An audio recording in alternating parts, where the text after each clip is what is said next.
said no? Oh, and yet I bought you this.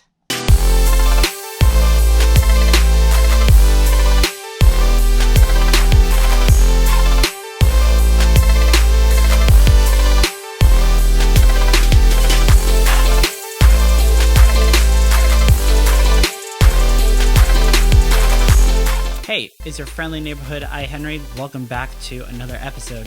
Today we are going over the Powerbeats Pro. Yes, Pro, not new or 3 or 4. Powerbeats Pro.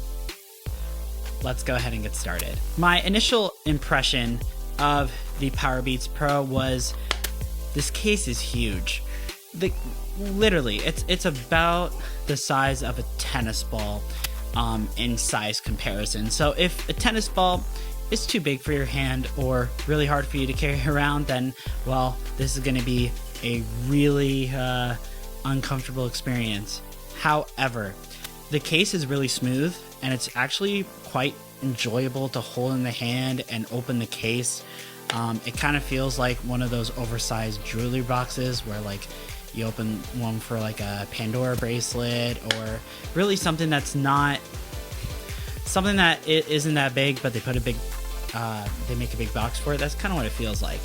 But the Powerbeats themselves, with the case not included, they're actually not that big. And what's really nice about it is they don't pair right as you take them out of the case. They pair as soon as they are on your ear. And it takes about half a second for it to pair. Like, I just heard the sound and I put the earpiece in. And it doesn't make another sound when the other earpiece comes in. The Beats just assume that you want it in both ears. What's really nice about these is that they have volume rockers on it opposed to the AirPods. Not that I don't like the AirPods not having volume controls, but it would be a really nice option to have when you're working out with these all the time, or if you're using your Apple Watch. Maybe you don't want to turn your wrist over and change the volume with the digital crown, because that's hard.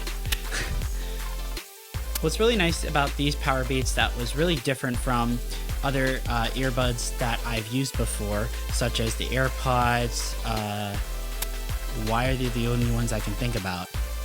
I have no idea. But anyway, with them, whenever you have buttons on it and you interact with them, it usually hurts my ears doing that because it's kind of pushing it further down my ear. With the Powerbeats Pro, for some oddball reason, that doesn't happen. I don't get that same painful experience that I would with, well, AirPods or other Bluetooth accessories, which is really nice to have in terms of, well, just the whole aspect of it. So it's really nice to have that type of integration where it's not hurting me to use it. So the Powerbeats are considered Pro now. They weren't Pro before, but now they are Pro. So why did they mention these as Pro and not the Beats X, or make a Beats Solo Pro or anything like that? Why are these Pro? I think it's because of the actual design of it and how Apple was able to put everything together. They have the same chipset as the AirPods Generation 2, which is that new H1 chip that lets you use Hey SIRI and allows you to have stellar battery life and not wireless charging. I don't know why Beats didn't make a wireless charger for this, because it would have been perfect on the bottom of the case to have that.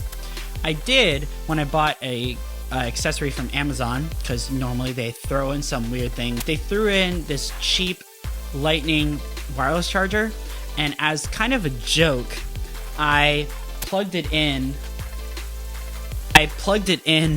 to the bottom of the case and set it on top of my Moshi wireless charger, and it actually looked realistic. Like, it looked like that's what it was supposed to be.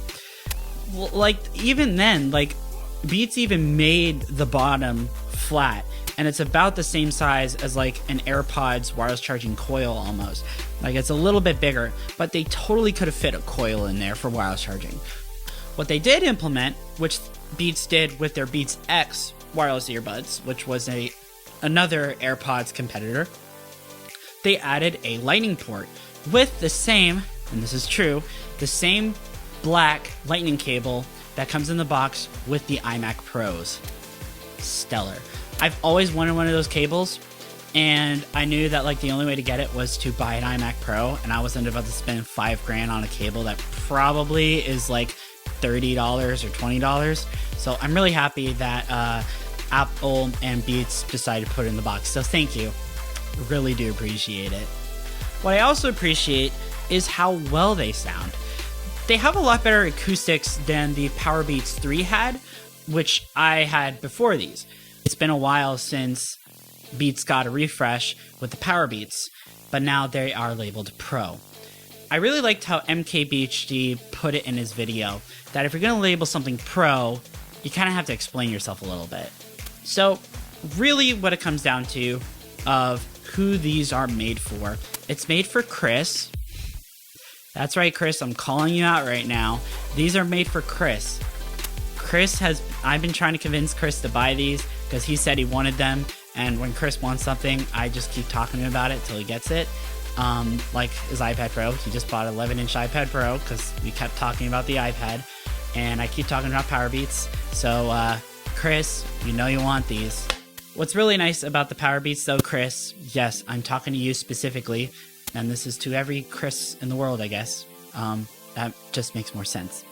So to every Chris out there, you want workout headphones that not only stay in your ear and are sweat and water resistant, but ones that will make you want to put your AirPods away and take these out.